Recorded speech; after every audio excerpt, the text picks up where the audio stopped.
Really, thank you, Dr. Tolstoy, for joining us this evening. And we have with us Dr. Karthikeyan, Assistant Professor of Department of Gastroenterology. Really, thank you, Dr. Karthikeyan, for joining us this evening. And we have with us the postgraduate from Department of Medicine, Dr. Naveed is going to present a case of abdomen. Over to Dr. Karthikeyan and Tolstoy take over further proceedings and Naveed to present and discuss this case. Thank you. Thank you, sir. Thanks for the opportunity again to be part of this academic session. So looking forward for a very interesting discussion today, like last time. Yeah. Naveed? Please go ahead. Yes, sir. Can I start, sir? Yes, please, from my Okay. side. Good evening, sir. I'm Naveed, a postgraduate from Department of General Medicine.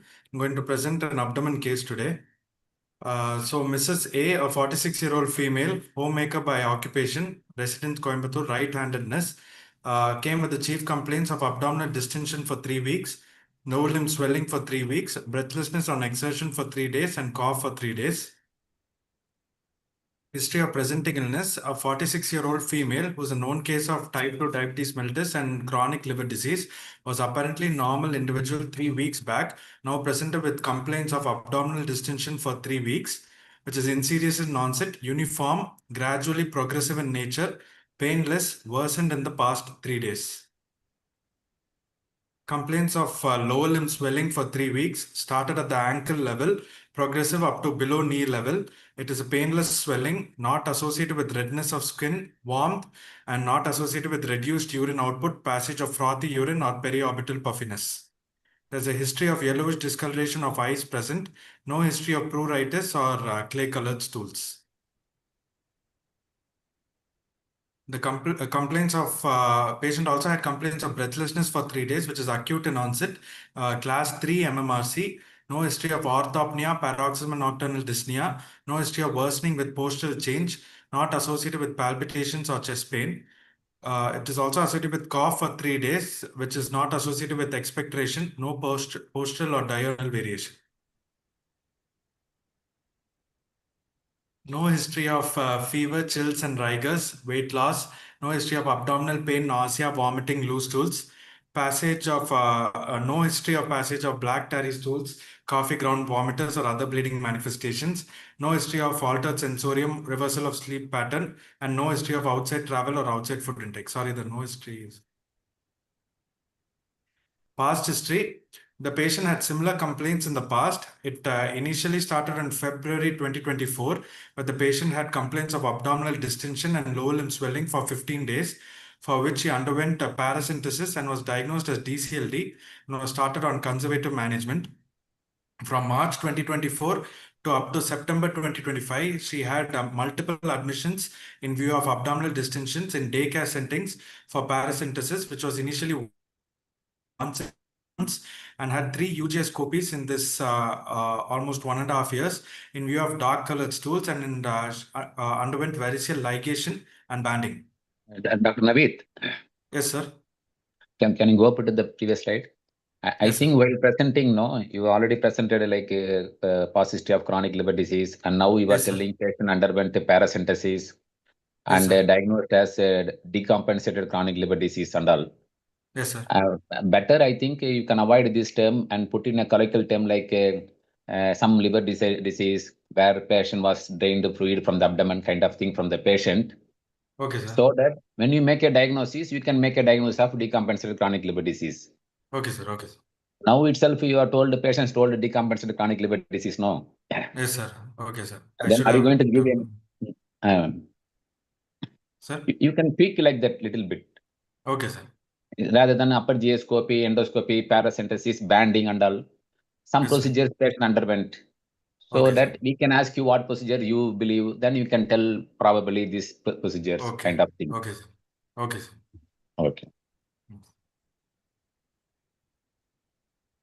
So from October 2025 to November 2025, there were 2 admissions in view of complaints of breathlessness and abdominal distension. And she again says she underwent paracentesis and a tube which was inserted in her chest region for around 3 to 4 days at right-sided upper thorax. And she says that the drain was removed around October 15th.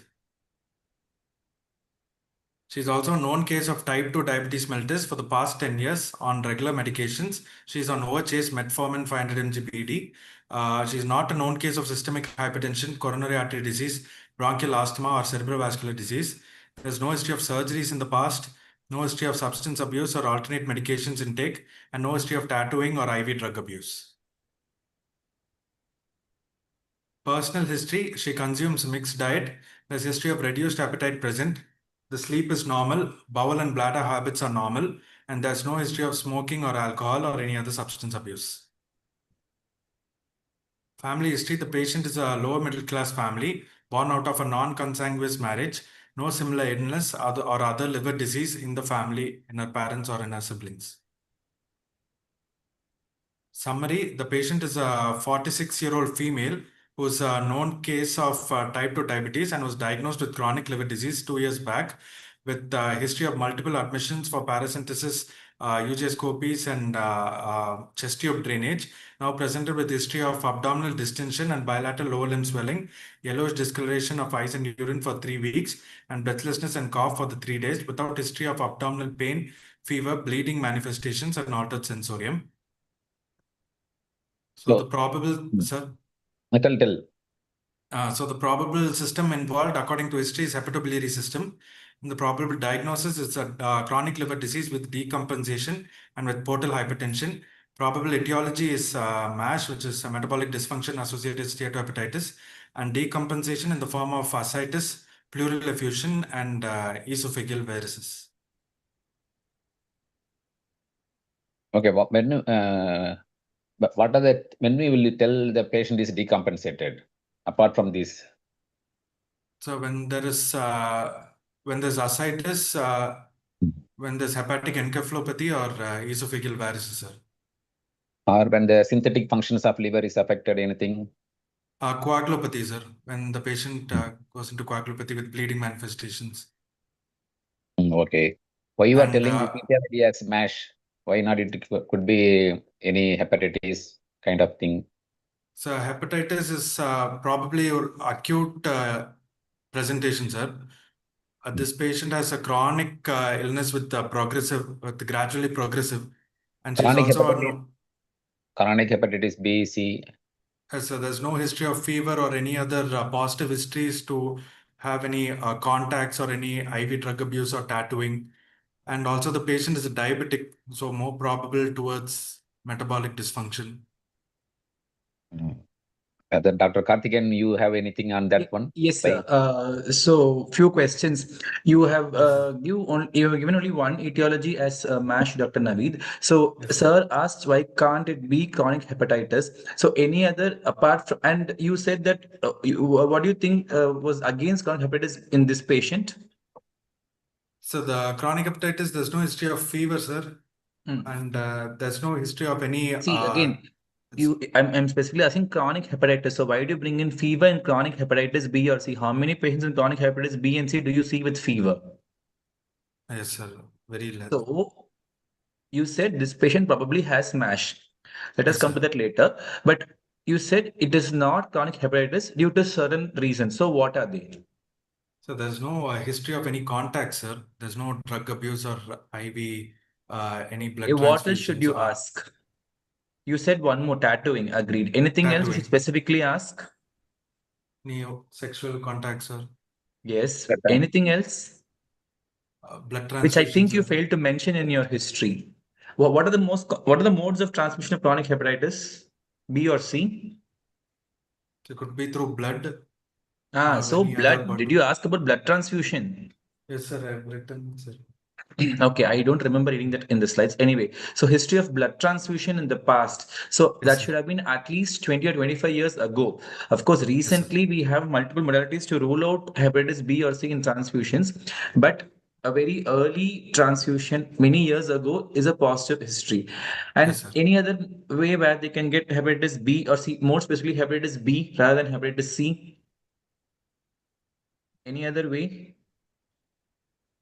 So, IV drug abuse, tattooing, or Yes, any other yes, body fluid exchange. yes. Any other reason?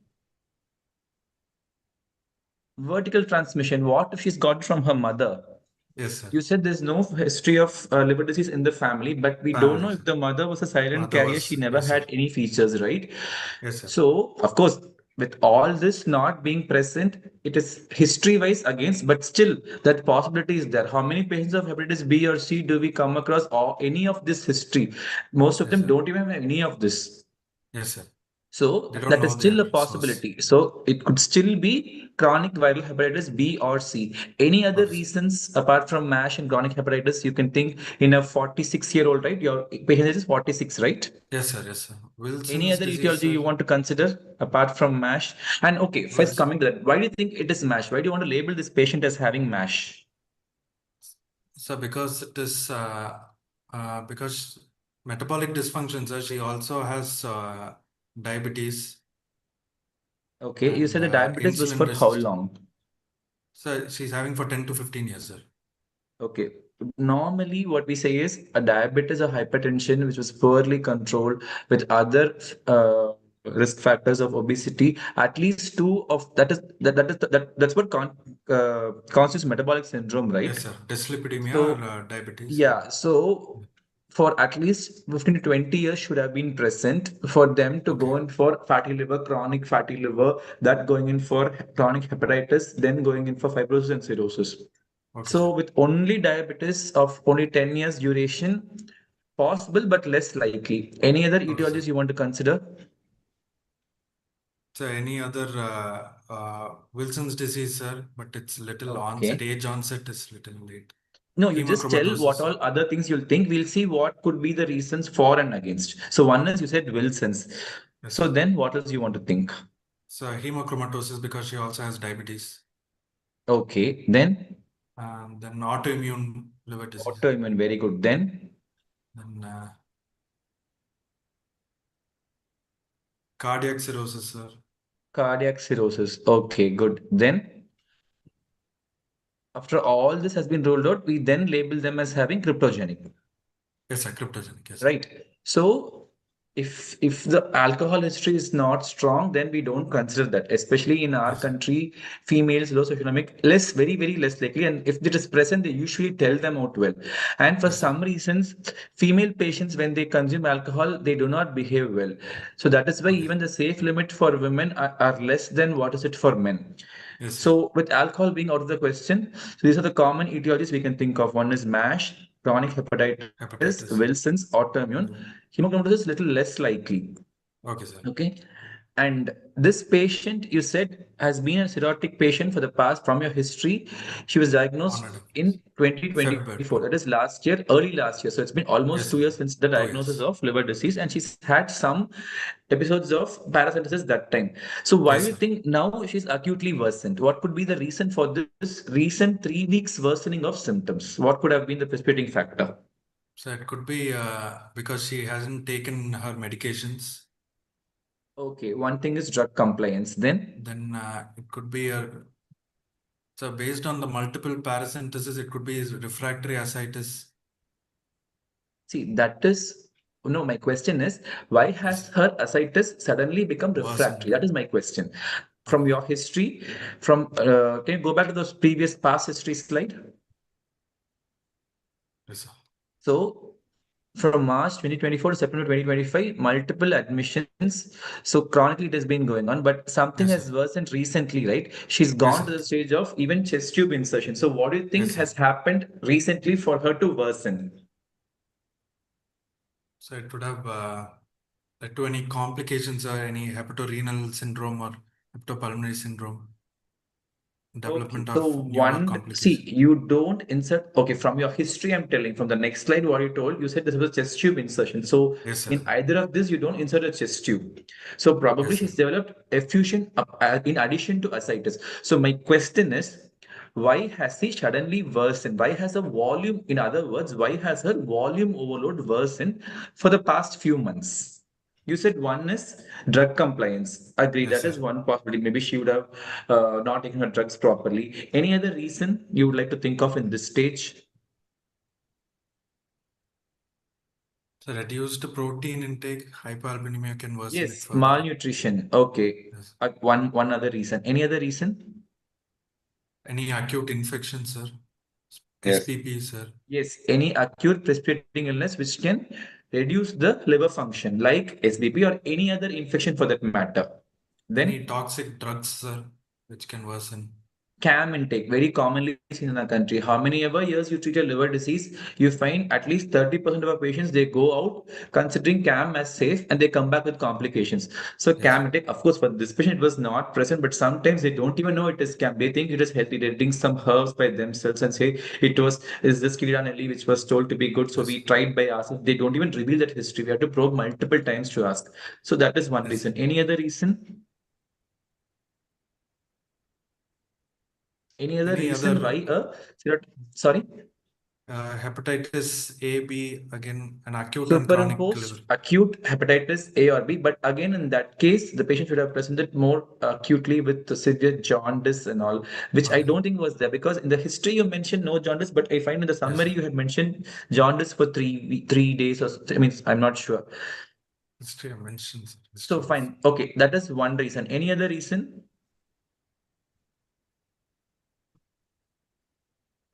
Natural progression of the illness itself can happen. Okay, sir. We don't know before 2024 how long she was already a cirrhotic, a very stable, well-compensated cirrhotic. Yes, And sir. maybe in the past few months, her for some unknown reason, naturally her disease has progressed. That is one reason. Second thing is suddenly patient develops a HCC or some occlusive disorders, be it a portal Okay. vein thrombus or a hepatic vein thrombus on a superimposed cirrhosis, that in that case also she can have worsening. So these are few causes you have to think of when the patient suddenly comes to with worsening of volume overload. Okay, sir. So can you list what all we have discussed so far for acute change in the So volume overload? one is drug compliance, sir, and then Yeah. acute infections, then Yeah. malnutrition, then acute on chronic hepatitis, and then natural progression of the disease, CAM intake, and that's something.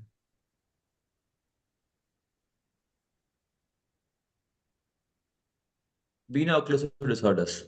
And Veno-occlusive. rarely, maybe not in this age group, but we cannot say even HCC can present with sudden worsening of symptoms. Okay, sir. So these are all the things that should run in your mind when you find a cirrhotic patient who's on regular follow-up with you when he comes with some acute worsening of symptoms. Or Okay, sir. if it's a very gradual increase, you follow up for a few OP visits over the months. Suddenly one day he says, no, I need an admission, I need tapping. And with that also he's quite stable. And again he Okay. worsens, then it is okay. But an acute worsening within a few weeks' time, these all things should run in your mind. Okay, sir. Okay. So, okay. Any other questions, sir? Oh, let him. Okay, nothing from my side now. Okay. We were detailedly discussed. Okay, sir. I'll go to examination, sir. Yes. Okay. On general examination, the patient was conscious, oriented, and afebrile. Tachypneic at rest in both sitting and supine position. A pallor was present, icterus was present. Bilateral pitting pedal edema up to cough level. No clubbing cyanosis or generalized lymphadenopathy. What is his position? Come back. Sir? At rest. Is at rest or is moving or is it? So at rest in both sitting and supine position. What do you make out by the position of the patient? Sir? By the position of the patient, no?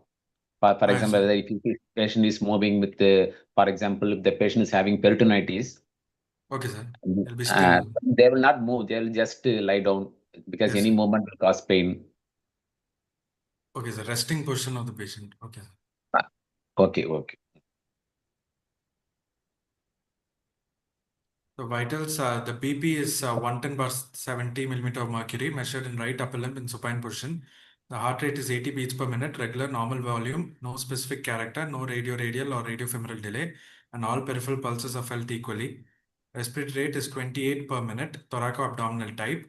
Temperature is 97.4 degree Fahrenheit. JVP was not elevated.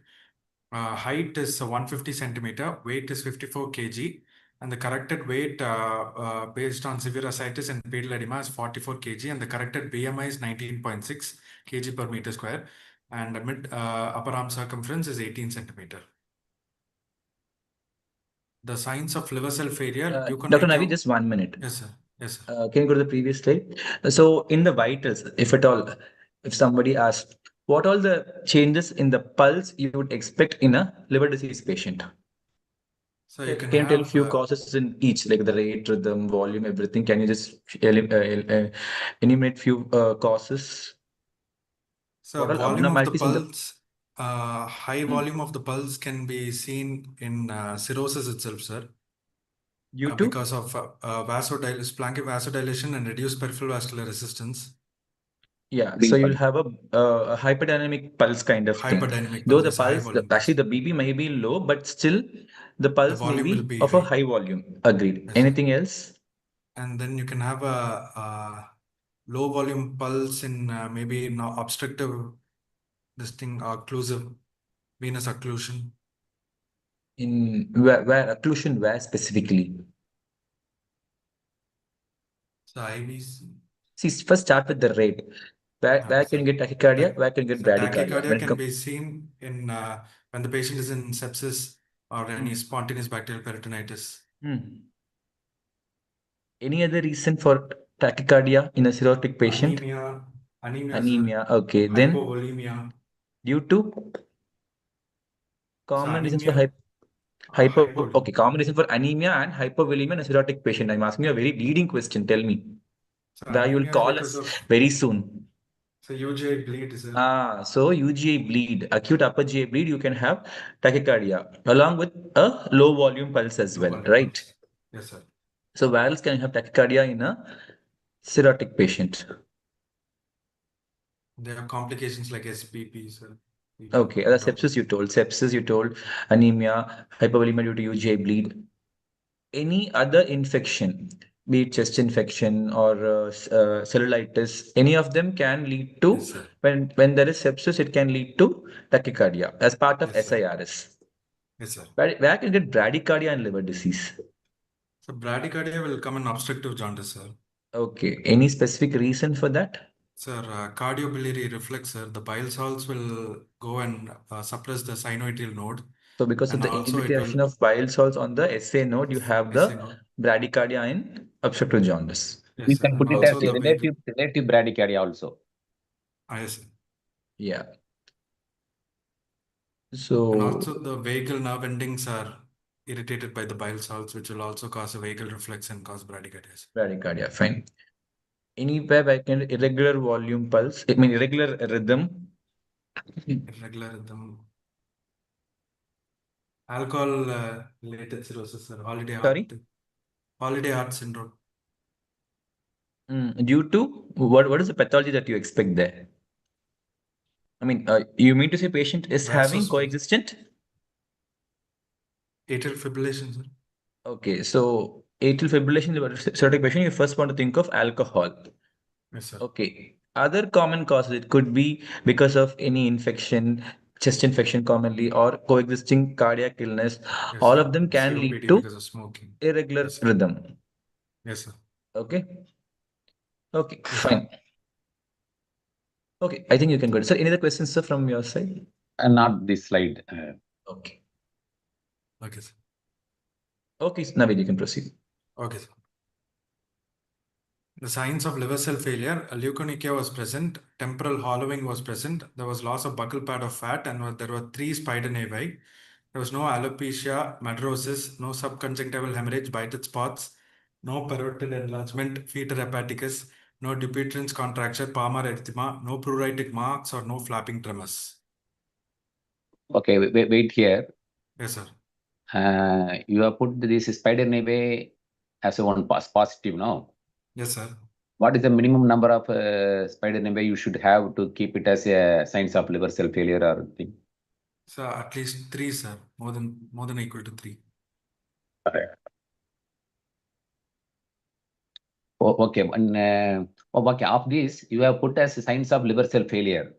Yes, But sir. many of these are not signs of liver cell failure. They are signs of liver cell disease, liver disease. Yes, sir. Only Yes, sir. few are due to liver cell failure. Okay, sir. Okay, and some are maybe due to Alcohol. direct alcohol related Yes, things, sir. not due to liver cell failure also. Yes, sir. Yes, sir. May I know what are the things which are directly tells that etiology may be due to alcohol related things? Sir, parotid enlargement, sir. Okay, what is the reason for And parotid enlargement? so it's an autonomic dysfunction where parasympathetic nervous supply is reduced. So there is a chronic stimulation of the salivary glands, which will lead to enlargement, sir. Okay. Picture hepaticus?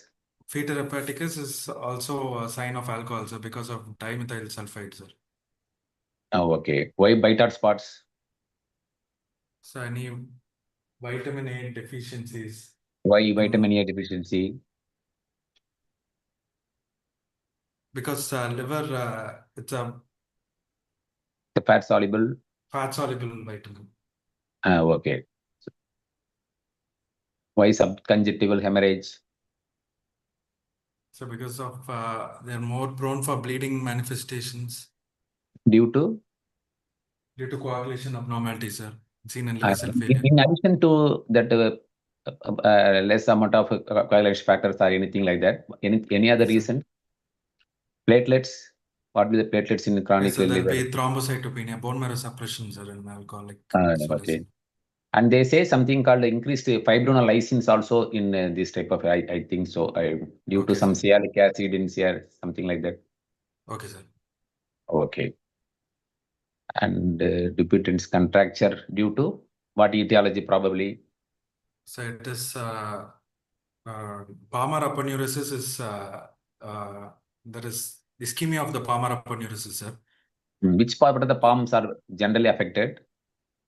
Sir, finger flexion contracture will be there, sir. No, it's The thenar and la- hypothenar eminence, no? Yes, sir. Thenar and hypothenar. The central part is. Okay. And anything is missing? Well, gynecomastia. Yes, sir. Do you look for gynecomastia? Yes, sir. There's no gynecologist. It's a female patient, sir. Okay. Okay. I'm generally asking. Okay, good. Yes, sir. What could be the commonest cause of gynecomastia in a cirrhotic male? Sir, aldactone drug Oh, usage. okay. So in female, you can tell in subgynecomastia, you can tell atrophy of breast also. Yes, sir. Atrophy of breast. Yes. Oh, okay. Anything else you missed out? Anything? Okay. So I didn't involve that Any axillary hair and the eyes apart from that, anything?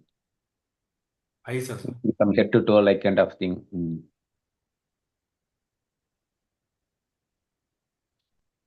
Anemia. Where is that KF ring will start initially? So, sir, What next to position? the They look for the KF ring in the first place. sclera. Sclera. Uh-huh. Where is the KF ring seen? I mean, where do you look for? Cornea, sir. Cornea. Okay, so and that only sir is asking in which part of the cornea will you first look for KF ring or early stages where the KF ring appear in the cornea. I think it's in the 12 o'clock first and then goes to 6 o'clock. Am I right? Yes, sir. So superior and inferior limbus initially and then later on progresses to form a complete ring. So early stages, it is seen in these two areas. Of course, it is not with the naked eye, it is only with the slit lamp, but that is the answer. It's seen in the superior and inferior parts mostly. Okay, sir. So can we move on, sir? Move on, yes. Yeah. On per abdomen examination So just 1 minute. I think before sir. you proceed, I think it's better you mention about the oral cavity as well always because abdomen begins with the oral cavity. So always make a Yes, note sir. of the oral hygiene, presence of dental caries. So always make a mention about that and then move on to your abdomen Okay, examination. sir. Okay? Okay, sir. Yeah. Okay, sir. Go ahead. On inspection, the abdomen was uniformly distended with full flanks. All quadrants move equally with respiration. Everted umbilicus and transverse. There was stretched and shiny skin. There were paracentesis puncture marks noted in the right iliac fossa. Divarication of recti was present. There was no dilated veins. Hernial orifices were free and external genitalia were normal. On palpation in supine position, there were no warmth and tenderness. The measurements, the abdominal girth is 100 centimeter. Left spino-umbilical distance is 21 centimeter. Right spino-umbilical distance is 22 centimeter. Xiphisternum to umbilicus is 28 centimeters. Umbilicus to pubic symphysis is 15 centimeter. The ratio of the distance between xiphisternum to umbilicus and to umbilicus to pubic symphysis is 1:1.8. On deep palpation, the liver was not palpable and the spleen was not palpable, was unable to do because of severe ascites, and fluid thrill was present. The hernial orifices are free. Percussion, the shifting dullness is negative. Liver span unable to measure because of severe ascites, and tidal percussion is again negative. Drop space was obliterated. Come back to the Auscultation. Yes, sir. which is any percussion for spleen, because percussion is better than palpation, it seems, for the Yes, spleen. sir. I was not able to do because of severe ascites, sir. Not mentioned. What you can do, if you can not able to do, okay, what you tried, what other methods? So Nixon's method and Castell's method, sir, for percussion. If ascites is there, what is the technique to actually palpate for a spleen? So, Like liver. with bimanual palpation, sir, with two hands, you can bimanual palpation, sir. With 2 hands, you have to shift the ascitic fluid and try to palpate, sir. Any maneuver is there? Any named maneuver? For Middle spleen, tongue sir. maneuver. Middle tongue Middle tongue. maneuver, sir. You keep the fist on the back and you try patient's fist on the back, left back, and you try to palpate the spleen, sir. Okay, that is the palpation. Percussion, still we can do, can't do when there is ascites. Yes. Percussion. Okay. Yes, sir. Did you look for veins, Dr. Naveed? Were veins present anywhere? No, Did you no mention veins about that? present, sir. I didn't Okay, mention. did you mention that? Sorry, I think I missed that in the inspection part. Okay, sir. No veins were present, sir. No veins were present. Okay, how do you look for veins? Sir, we see for dilated veins, sir. And In what we have to see the position? direction. Sir, in supine position. Sorry, sir, in standing position, sir. Sitting or in standing position only, you look for the veins. Yes, sir. Where all do you And look you for see- veins? Sir, in the above the umbilicus and below the umbilicus, sir. Supplied by Umbilical, in other words. Then, periumbilical. And in the anterior part of the chest, sir. As well as in the lateral aspect, sir. back veins more specifically. Back veins, sir. Back veins. Okay, so periumbilical, flanks, back veins, and then only comes your anterior chest. Chest comes very late. The two not very common in liver disease. Yes, sir. Okay, I think this we discussed last time extensively about veins, so this much will do. So, and I think percussion, when you say, before you say shifting dullness is negative, it will be better if you say dull note. I think in this patient, you would have had a dull note throughout the abdomen, Did not, right? yes, sir. It did not So change. make a mention about that and then come to, because of that, I'm not able to elicit shifting dullness. Rather than directly saying dullness negative, you can tell it that way. I think that will be a better way of telling. So Okay, you sir. imply that there is significant free fluid for you to Free not fluid. elicit a resonant or a dull note separately. Okay. So this sometimes you may be asked to demonstrate. So can you tell how you will demonstrate shifting dullness? So shifting dullness, we have to start percussing the midline, sir, from upwards towards the umbilicus. From where? And from upwards meaning where? So from xiphisternum towards the umbilicus, sir. Okay. And you have to go below the umbilicus, up to below the umbilicus, where you can hear the first part of dull note, sir. Okay. Because the fluid, if it is mild to moderate, it will be distributed in a horseshoe pattern. So it will be below the umbilicus, the dullness. Okay. And then you have to come laterally, perpendicular to the line of percussion. Laterally from where? From the point of change in percussion notes, from resonant to dull, below the umbilicus. Okay. And once you come laterally, you can feel again the dull note, sir. Then you tell the patient.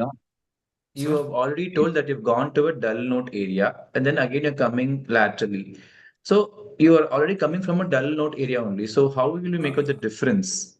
No, sir, actually, you have to go laterally from the umbilicus towards Hmm. laterally, sir. So it is from the umbilicus, you Umbilicus percus to lateral. downwards, you notice that there's some dullness there, you come back to the umbilicus and Yes, from sir. there you You move go laterally. laterally. Then Okay. again, you'll feel the change in note, sir, from resonant to dull. Okay. At that point, you keep your finger and tell the patient to turn towards the opposite side. Okay. And after 30 to 60 seconds, you can palpate for the shift of fluid, sir. You palpate or Percus. Sorry, percus. You percus for the shift of fluid, and the dull note should have changed to resonant note. okay. And again, you tell the patient to come back to the original position and show the change of resonant note No, back to dull note. no. No. Yeah, yes, sir. Yes, sir. I think you have to keep the patient same position and then again percus towards the umbilicus side and or below and to demonstrate the dullness again. That is why shifting dullness. Your dullness has shifted from one area to the other area, right? That is why it is Yes, shifted. You want the dullness to be shifted. You want to demonstrate the dullness has gone from one area to other area. So okay. again, from this resonant area, you go to the dull area. You go to the umbilicus and show that there is dullness there. Okay, So okay, sir. that only is actually shifting dullness. So you would have done this umpty number of times right from your undergrad days. But when you're asked to tell how you do, there are so many areas where you are fumbling. So Yes, sir. practice this regularly. Do Okay, it regularly to the point where it becomes subconscious. You should be able to rattle out. There should not be fumbling at all. okay, sir. Okay. Okay, sir. So you should be thorough with demonstrating shifting dullness. So another common question they'll ask is how much fluid should be present to say there is shifting dullness? How much fluid should be present to say there is fluid thrill? How much fluid should you Yeah. have? Shifting Roughly. dullness, roughly 1.5 liters, sir. Hmm. And for fluid till there should be around 2 liters, sir, more than 2 liters. 1.5 to 2 for shifting dullness and Okay. 2 more than 2 for fluid Fluid thrill. thrill, sir. Again, refer into standard textbook. It changes from one book to the other. You can refer some standard Okay. textbook and quote it as a reference when you're telling. Okay, Okay. sir. Okay.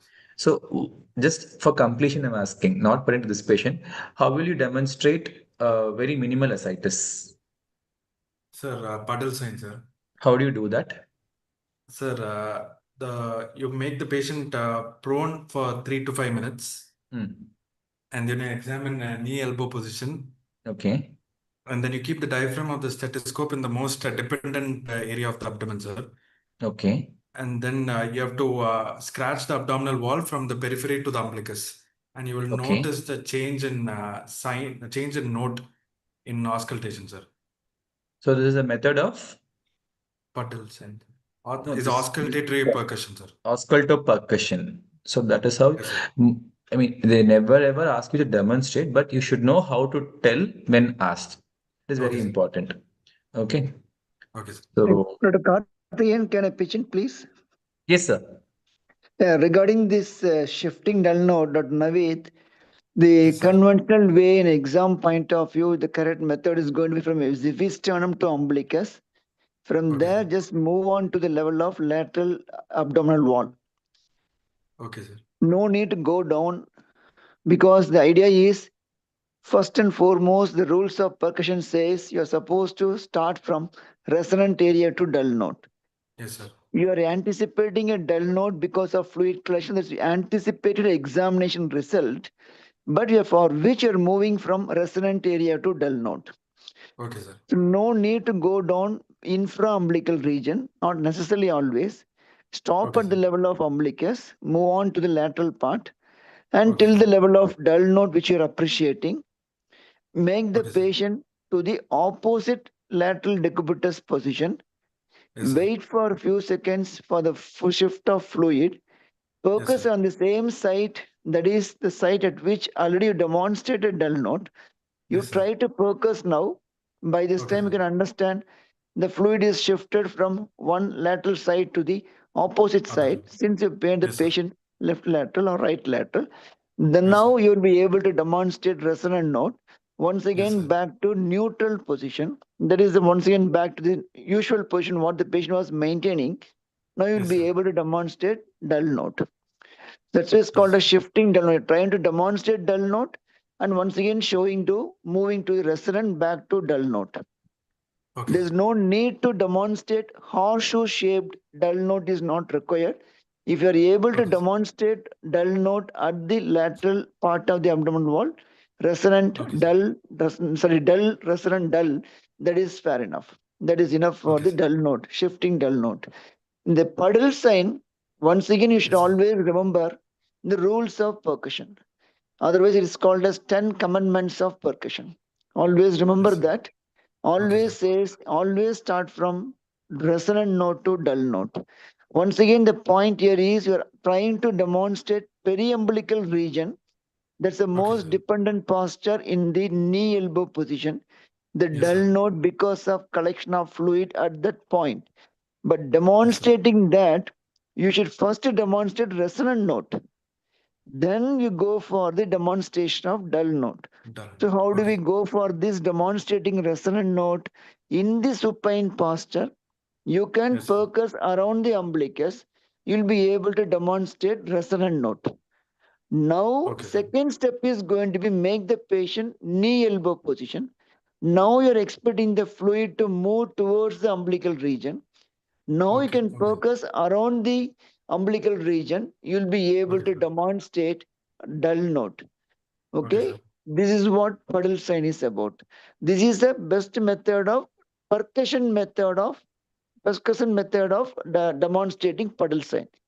The Okay, sir. other one is ausculto percussion method. What you told is it's called as ausculto percussion method of Gorino.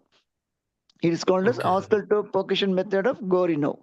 The special name the designed by a person, scientist or teacher or faculty or scientist was devised this technique. So that Okay, sir. how you're going to do that is it's similar to the demonstrating the gastric outlet obstruction conditions where you have the gastric outlet part is obstructed because of Yes, sir. malignancy. The gastric outer border you're trying to demonstrate same method is you're following for the this one also where what Okay, you sir. said is absolutely correct. First, make the stethoscope in the umbilical position in the supine posture.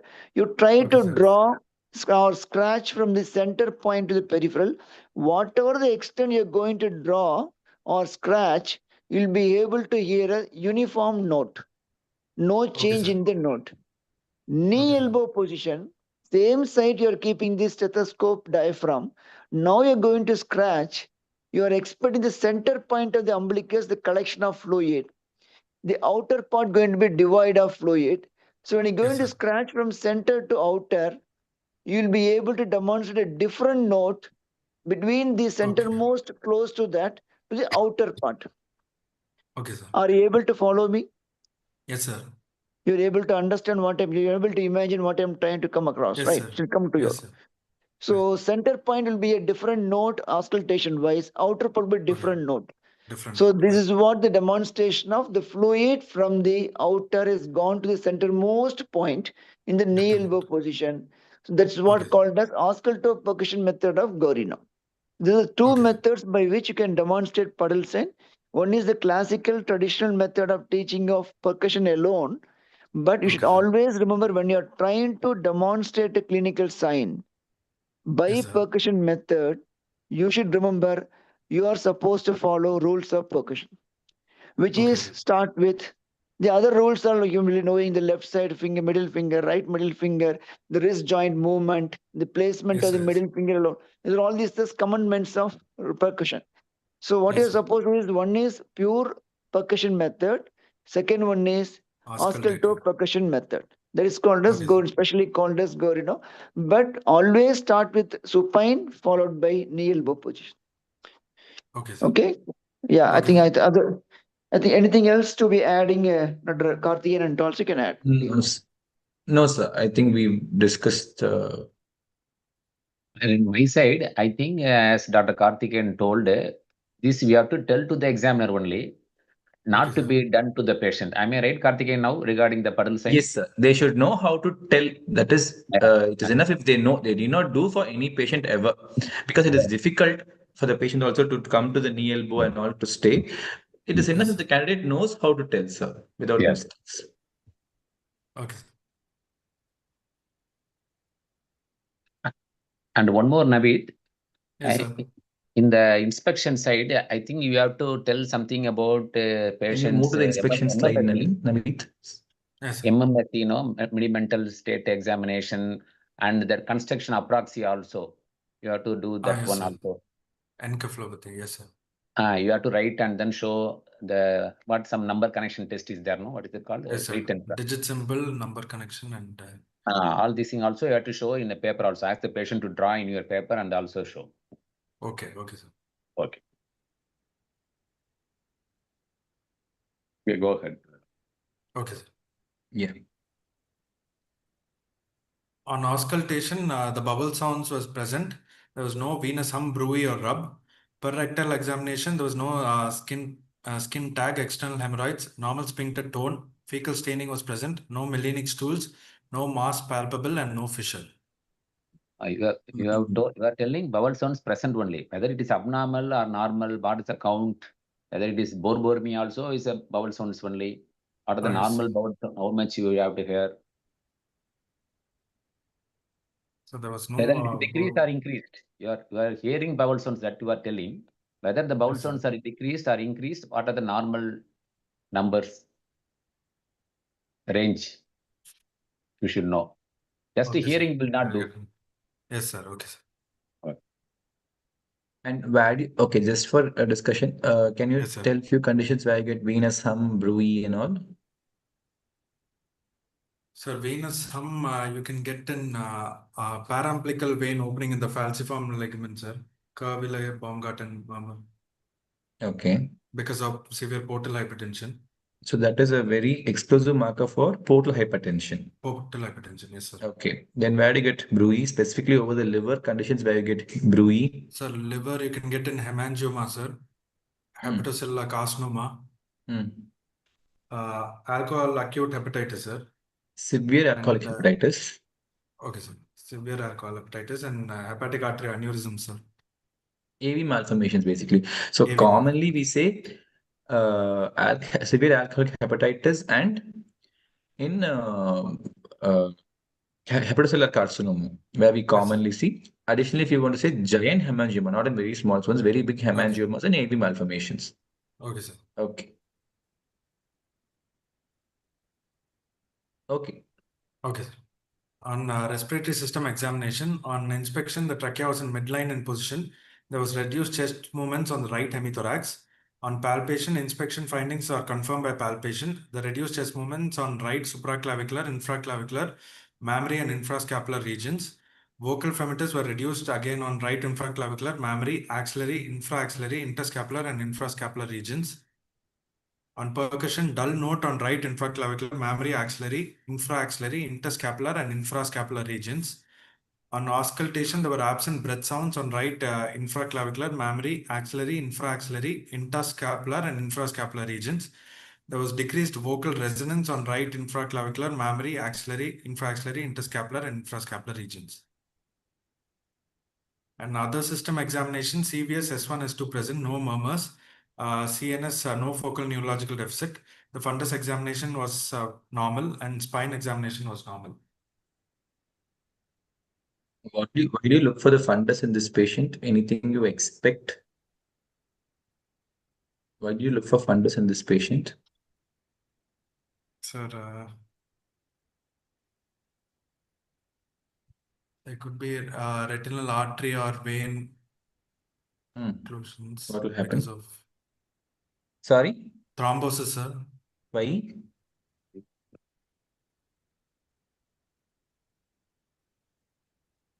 Portal retinopathy secondary to portal hypertension, sir.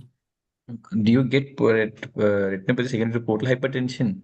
Have you ever heard? Because as far as I know, I have not remembered. But where else? I mean, hemorrhages, sir. Hemorrhages. what other reason can you get retinopathy in this patient?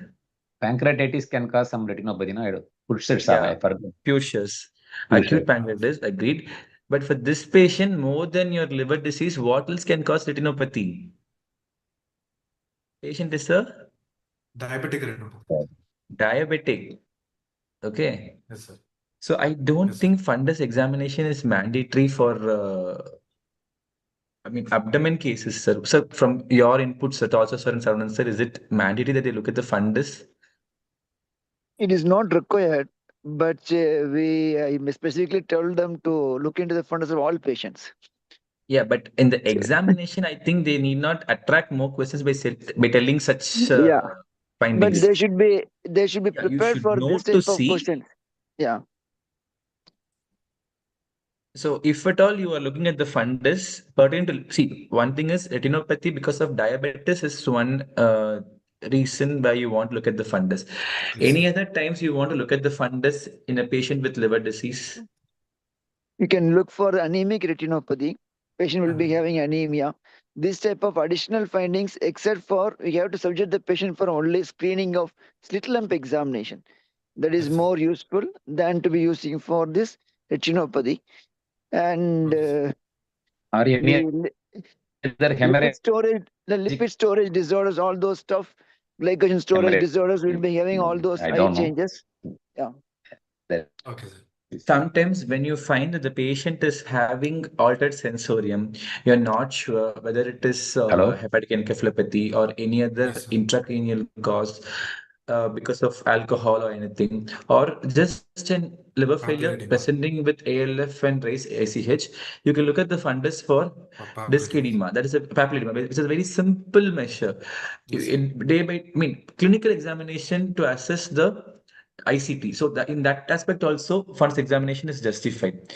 So if at all somebody asks, then you can tell why you can look at the fundus particularly. So Okay, these are the few reasons which we've all discussed so far. So I think if you can ask, if they ask, you can tell. Otherwise, fundus is not needed routinely. Okay, sir. Okay, sir. And specifically, like sir mentioned before, like also mentioned before, you have to mention about constructional apraxia in this patient. Yes, Why sir. is that important, constructional apraxia? So it is the first is to be abnormal in hepatic encephalopathy. The patient is in encephalopathy. In other words, more than that, it is a marker for what? So It indicates inattention. what type of hepatic encephalopathy? Sorry? So inattention, sir. The higher grade of hepatic encephalopathy.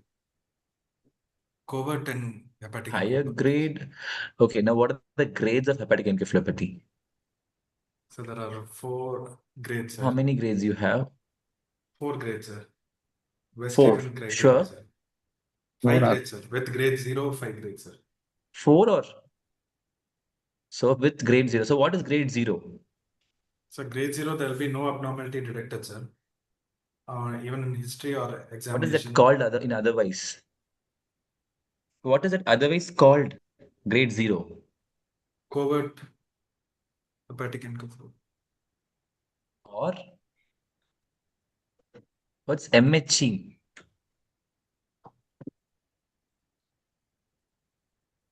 Minimal hepatic encephalopathy, sir.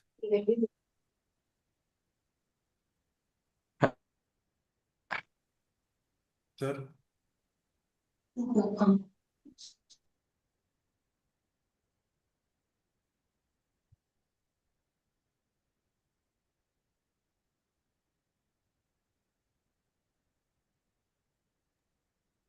Karthikeyan is the mic is off, switched off, disconnected.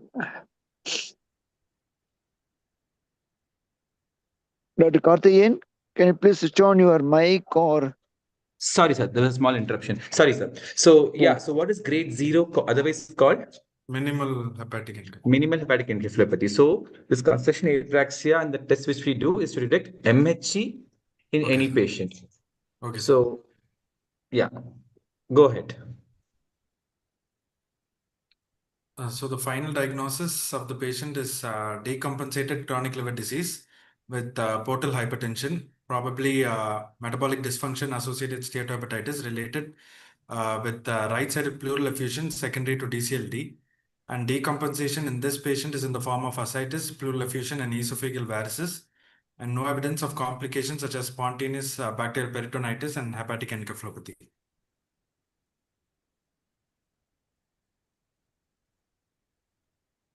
They're saying the pleural effusion, what severity? Has it produced any mechanical effect on the respiratory compromise of this patient? Severe pleural effusion, sir. Patient had grade 3 MMRC breathlessness. That also the functional limitation also you're supposed to mention, Okay, and the sir. quantification you're supposed to mention. Are you Okay, sir. going to say the pleural effusion or hydrothorax? Is there any difference? Is there not required? It's just both are same in this patient. Sir, hepatic hydrothorax is the same as right side pleural effusion. So when you have a pleural occlusion, always try to mention about the severity also. How Okay, sir. much function is affecting his quality. Okay, Now, sir. Okay. I'll proceed, sir. yeah, please see. Karthikeyan is there, I think. Yes, I'm here, sir. Yeah, please Karthikeyan. Okay, sir. Yeah, go ahead, Naveen. Yes, sir. The investigations of this patient is HB was 4.8 gram per deciliter with MCV 89, WBC 2.5, and platelet 67,000. Urea was 77 and creatinine was 4.21. Sodium electrolytes, sodium was 139, potassium is 3.24, chloride 108, and bicarb 15. Random blood sugars was 98. The LFT total bilirubin was 0.5, direct was 0.27, indirect was 0.24. SGOT and SGPT were within normal limits. ALP was 147, albumin 3.6, globulin 2.2, protein 5.89, GGT 18.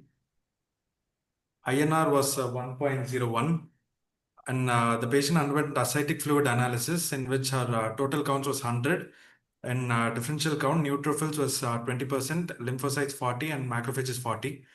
Albumin was 0.5, and the SAG serum ascitic albumin gradient was more than 1.1, and the ascitic fluid culture was sterile.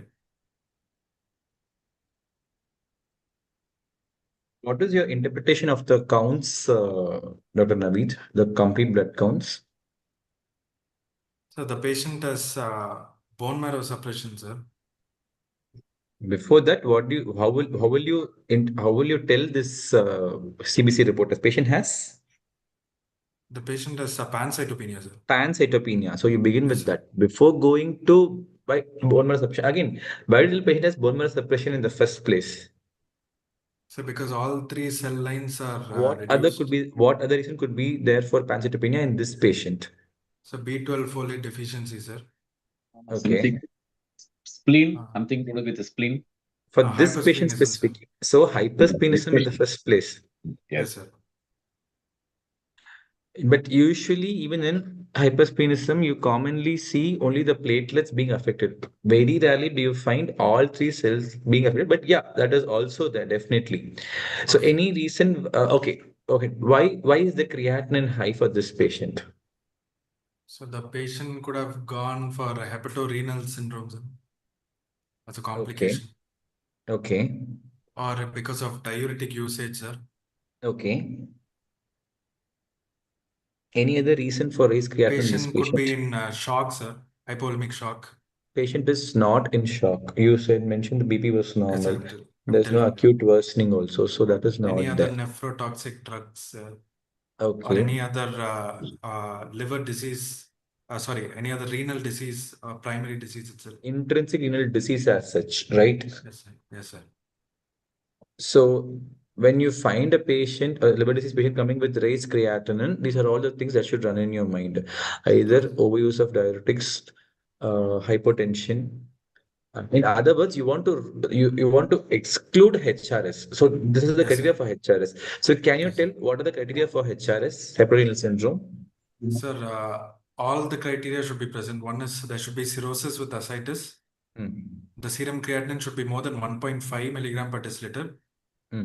There should be no improvement in creatinine after withholding drugs for 2 days, the diuretic drugs for 2 days, and Hmm. also with Hmm. volume expansion with albumin. There should Hmm. be no shock. There Hmm. should be no recent history of usage of nephrotoxic drugs, Okay. and there should be absence of parenchymal kidney disease. Okay, good. So out of these six should be present to label them as having HRS. So Yes, sir. to come to a diagnosis of HRSF will take 48 hours because you wait for 2 days, you withdraw diuretics, you replace albumin and see Yes, whether sir. there is improvement or not. And you correct Improvement. whatever underlying condition is. Say, for example, you treat SBP, you treat the sepsis with tropes and with antibiotics. So all that you do. Yes, sir. So one thing is HRS in this patient. Other thing is underlying kidney disease also could have been present because of Yes, sir. what is the what? Why do you think patient has an underlying kidney disease as well? So because this urea is not that elevating, they Okay, had no, my been question. The allowed. thing is, Yes, what sir. reason could be? What could be the reason for underlying kidney disease? Is my question. Would be nephrotic syndrome, sir. Looking the picture of the patient.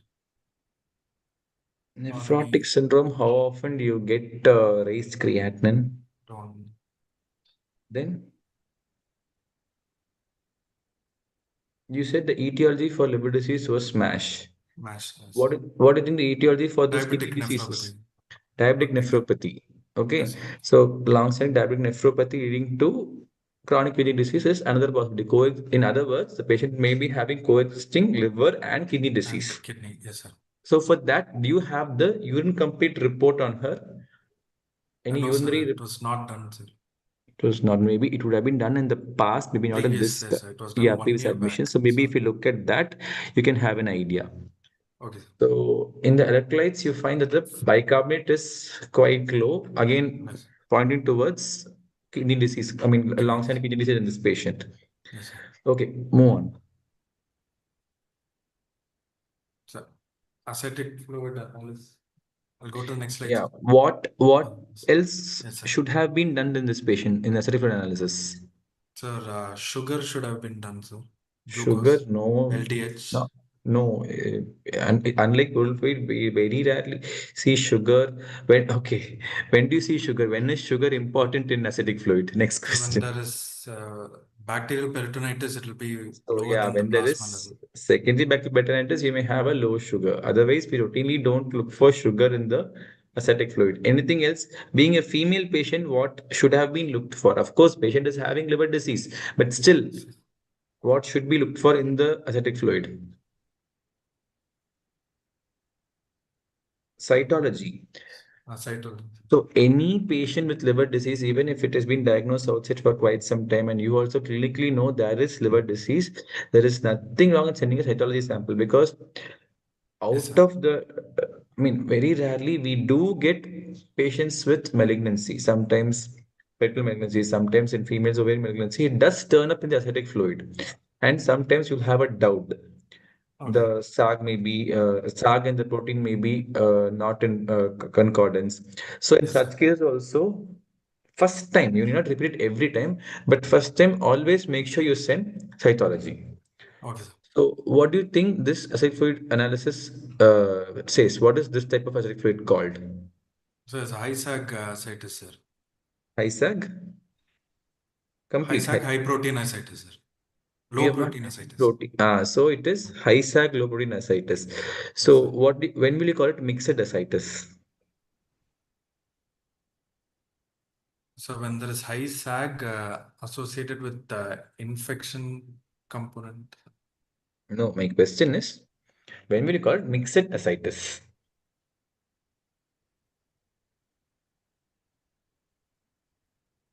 when there are two causes for ascitic fluid, sir. So in that case, what will be the acidic fluid picture is my question.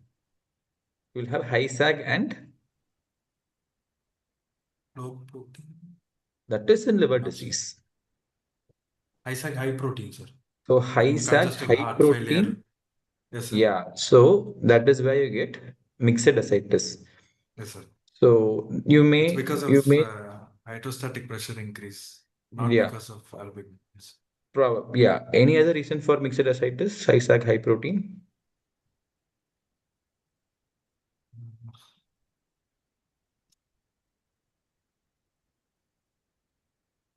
Then kidney failure, but usually low sides in effort. Hmm. You said two etiologies, right? What can commonly present in our country in TB, any sir. patient? Huh? TB, sir. TB, So sir. CLD with tuberculosis ascites, mix it Yes, sir. two causes. So in that case, what else can you look for in the ascitic fluid? So ADA, AFP, gene expert. Yeah, but ascitic fluid is mostly it's only a reactive. So very rarely do you get gene expert positivity, but AD is an indirect marker, so you can look for that. Okay, sir. Okay. So with ascitic fluid analysis, when will you call patient is having SBP? So when there is more than 250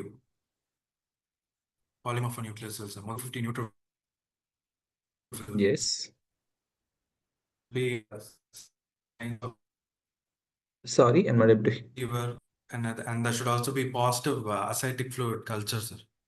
So both raised polymorphonucleus nuclear cells and a And positive culture along with symptoms. Out of the three, two should be at least present Two to should say, be or I present. think all three should be present to say that there is SBP. Okay, sir. So just a few words about SBP. How do you treat SBP? What So is the it antibiotic of choice? depends on whether it is community acquired or hospital acquired, sir. Hmm. Whether it's if it is community acquired, you can treat with third generation cephalosporin, sir. Okay. If it is hospital acquired, you can go for piperacillin tazobactam or meropenem or linezolid, higher antibiotics. Okay, And if should it is also give coming to your classification, if at all, if it is hospital acquired, it will depend upon many etiologies. The existing antibiogram in the hospital, by a past history of antibiotic exposure for the patient. So all of that will decide upon the antibiotic Yes, sir. usage. But generally, like you said, piperacillin tazobactam is a reasonable first line choice. Okay, sir. So I think yeah, And this should do. yes, sir. Okay. And anything else, if the patient has APP, apart from antibiotics, anything else that you will give? IV albumin, sir. What is that given for? So it can spontaneous bacterial peritonitis can predispose to other complications very easily, sir. For example, hepatorenal syndrome. So you have to do volume expansion with albumin to prevent complications. You have to give So to 1.5 prevent grams. HRS, you have to give albumin, Yes, sir. right? On day Okay. 1 and day 3 we give, sir. Day 3. Very good. Okay. Go ahead. Any other questions, sir? You can go ahead. Okay, sir. This is the chest X-ray of the patient. It's a AP view of the AP view chest X-ray with trachea mildly shifted towards the right and adequately exposed and normal rotation. And it shows a right-sided pleural, severe pleural effusion, sir. You told the trachea shifted towards right. It's a mildly shifted towards right. In a massive pleural effusion. Yes, sir. It's supposed to push. So where will you Okay. get this trachea Sir? shifted to the same side of pleural effusion? Yes, sir. Where do you get that? Any few conditions where you get trachea shifted to the same side? Underlying collapse or fibrosis, sir. Okay. I think there are few other, I don't remember, but Any other can you- reasons? Any other reasons, Manavit? Loculated effusion. Sir, upper mediastinal shift, sir. Due to what? Due to apical part of the lung involved and fibrosis. That's what I already said. Collapse. Collapse could be because of intraluminal tumor and producing Yes, sir. sudden collapse, which can lead to the deviation same side with underlying full of collections. Fibrosis also, underlying parenchymal diseases, pre-existing one. So a few explanations you can offer for this. Other one is if it's going to be a bilateral disease. Bilateral disease, opposite sides also producing emphysematous chest due to some other underlying disease. And for example, this patient right side pleural collection. So the deviation is based on the push and pull reaction between the right side and the left side. It is not only the fluid collection alone. So first you think about the unilateral causes and go for the bilateral reasons, which will explain your shift of tracheal shift to the same side. Yeah. Okay, sir.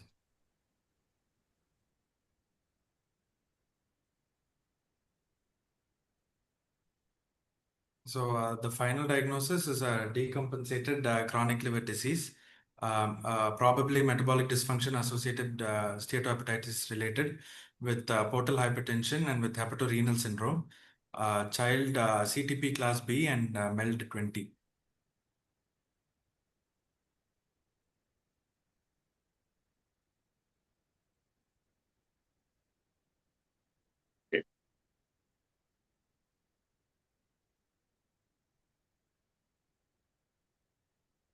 Hello.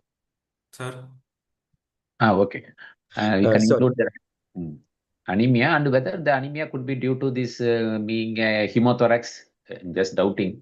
That can be one reason also. We don't know. Yes, sir.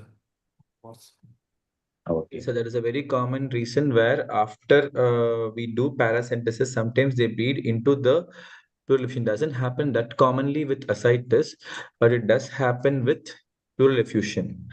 So sometimes they bleed into the pleural effusion, leading to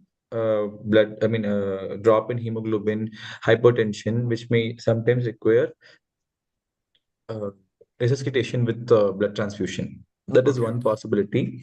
Other possibility is anemia of CKD also could be a reason for the drop, Yes, a sir. low HB in this patient, Chronic disease. Yes, sir. chronic kidney disease particularly.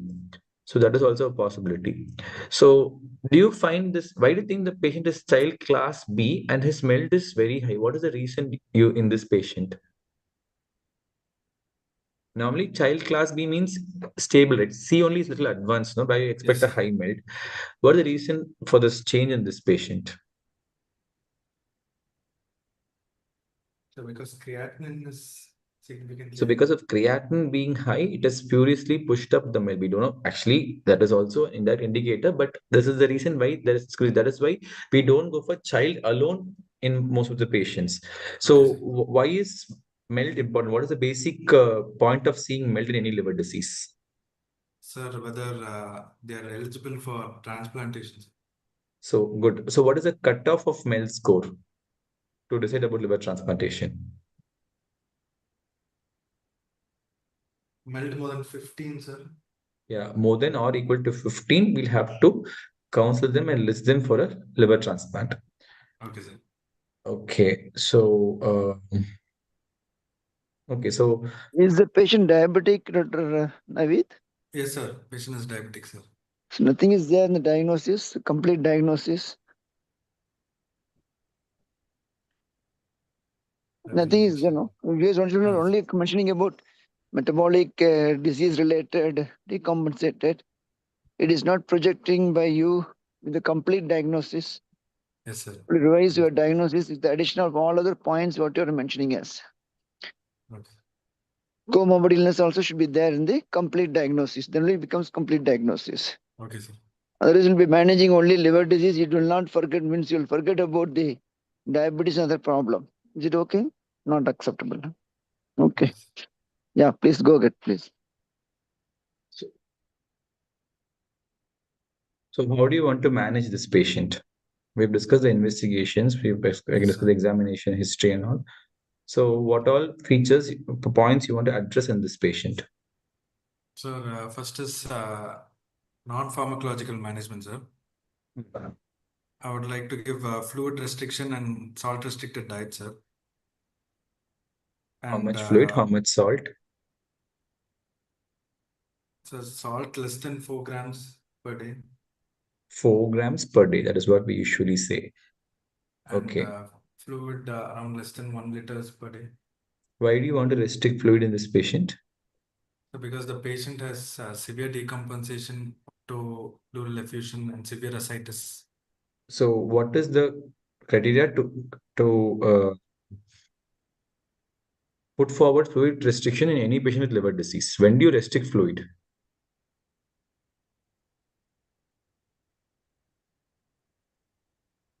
Sure, sir. So only when the patient is having hyponatremia. Okay, sir. Or Dilation. if the patient is oliguric and the patient is on some form of RRT, renal replacement, then with a nephrologist's concern, you can decide about fluid restriction. If the patient is diuresing well, the sodium is normal, just with the volume overload and a raised creatinine, you don't go for fluid restriction at all. This is a very common mistake which we make. Okay, sir. So don't go for fluid restriction. Only when there's hyponatremia. So hyponatremia less than what you will usually advise fluid restriction. Less than severe hyponatremia, sir. Less than 125. You can start at 130, less than 125. Definitely you have to restrict fluid. Okay, sir. Okay. So how else you'll why salt restriction? Just a few lines. Why do you want to restrict salt in this patient? So because it is the imbalance between the sodium intake and the excretion, which will cause the worsening of the portal So there is hypertension. basically sodium retention, right? Yes, sir. Already there is renal sodium retention. So you want to bring Yes, down sir. that. So that is why you want to restrict the sodium Yes, sir. intake. Okay, fine. Then what are the steps you want to follow in managing? Then high protein diet, sir. How And much?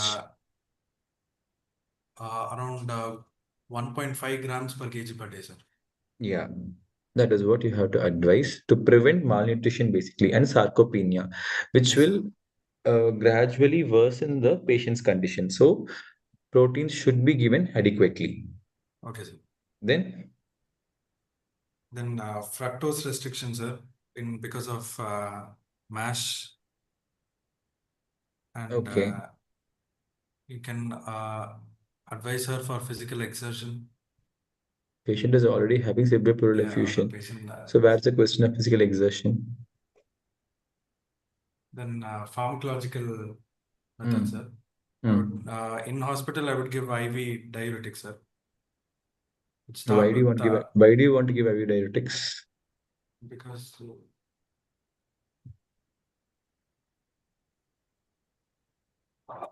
I would start with the aldactone, sir, spinal lactone. But this patient will you give? That is my question.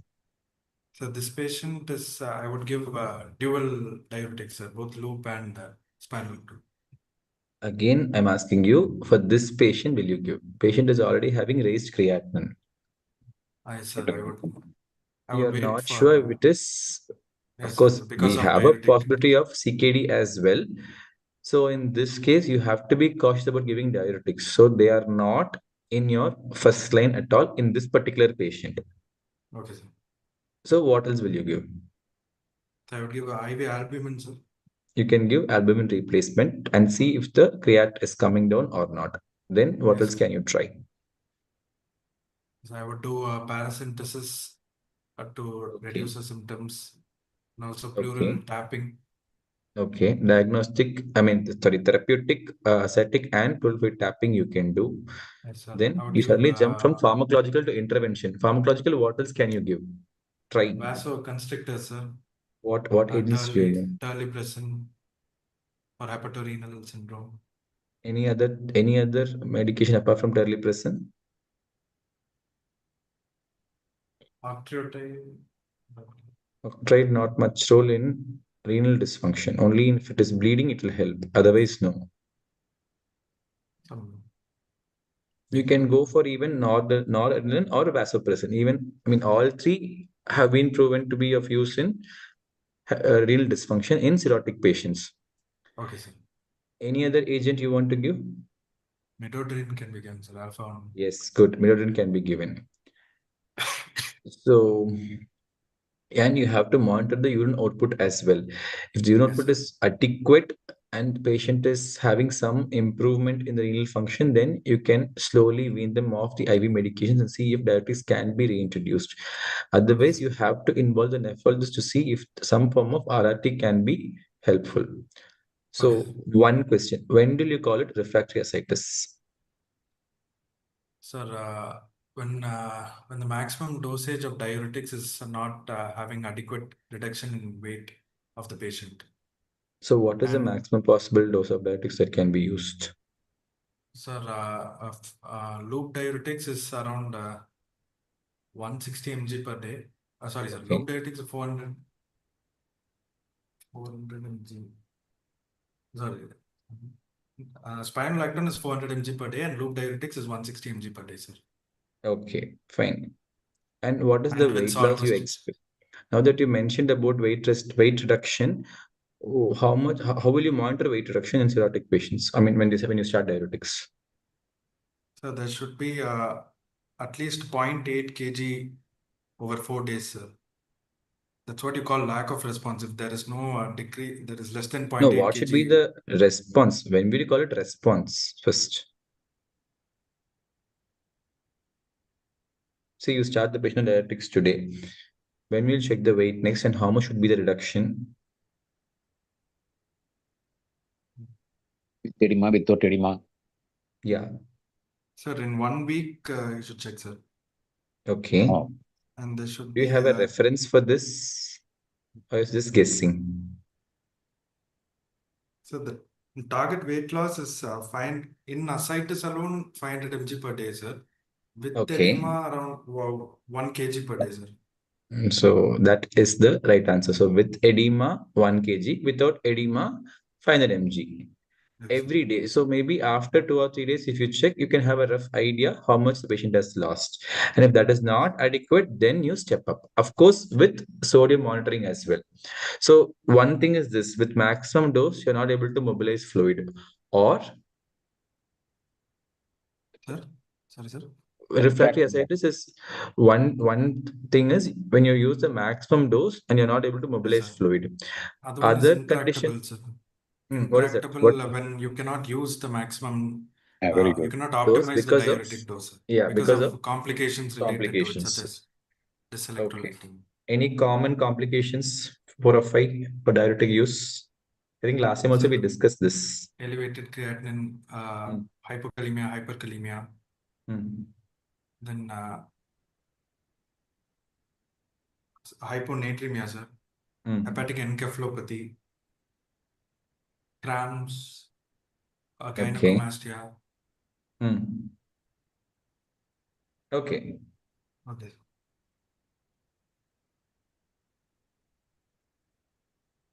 So the patient is being put on intermittent IV albumin. Once in a while, the patient also undergoes tapping, but still you find the fluid accumulation being more and more frequent. So what other options you will offer to the patient? So you can go for intervention, sir. Like Tips, sir. what is tips? What does it do? So it creates an artificial shunt between the systemic circulation and the portal circulation Thereby? by transjugular route, sir. No, thereby by creating a shunt, what do you achieve? So it reduces the portal hypertension and thereby reduces the worsening ascites. So that is one intervention which you can offer for the patient. Anything else?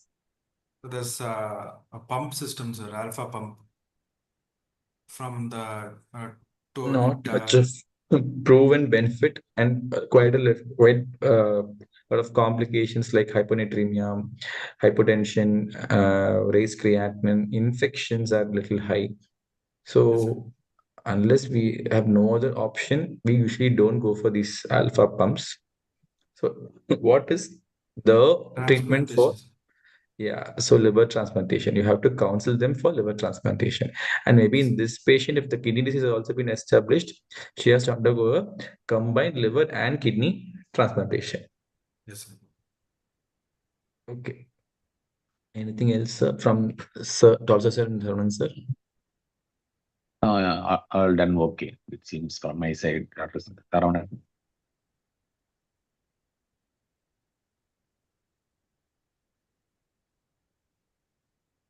Did you mention the pleural fluid analysis, Naveed? I think you didn't mention that, right? It wasn't done, sir.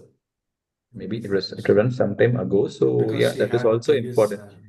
Sometimes even you have to look for cells in the pleural fluid as well, yes, sir. because Earlier. sometimes you may have SBE, known as Unmet. empyema in the pleural fluid also, which you treat just like how you treat SBE. So Okay, that sir, also okay. should be evaluated, even if it is a known case. Every time there's nothing wrong in having a pleural fluid TC/TC culture also being sent. Okay, sir. Okay. Okay, sir. Just from one doubt from my side, Dr. Karthikeyan. Yes, sir. Should we vaccinate with vitamin, hepatitis B for if negative? Yes, sir. Once the hepatitis B negative, we generally vaccinate all cirrhotic patients, sir, because uh, one thing is they may have a higher mortality if they accidentally get hepatitis B. Second thing is when they are being counseled for transplant later, then also if they're vaccinated, it is additionally helpful, sir. So any cirrhotic patient, hepatitis B vaccination is mandatory. Okay.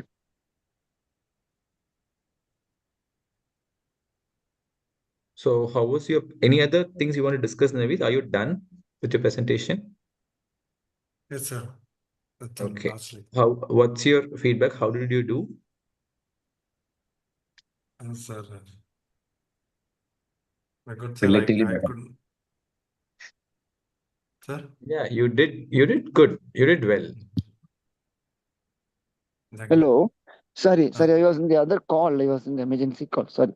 I really thank you, Dr. Karthikeyan and Tolstoy for wonderful Thank you presentation. for the opportunity. Also. Yeah. Yeah. Thank you. And Thanks for Naveed, appreciate. I think you prepared to some extent well.